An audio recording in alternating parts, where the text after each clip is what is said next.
त्यसले काट्छ नि गर्छ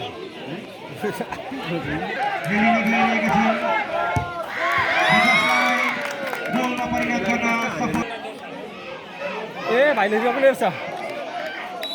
भाइ आराम से रोक्छ आराम से हो हान्ने रे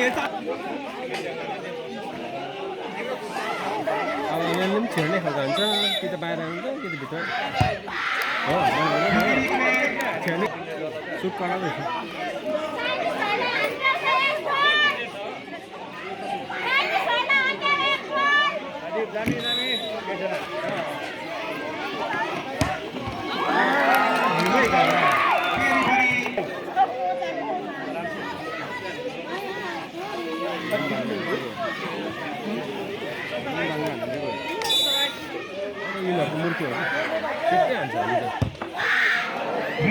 गोललाई सेट गरेको खण्डमा आजको विजेता दल मिरिक हुनेछन्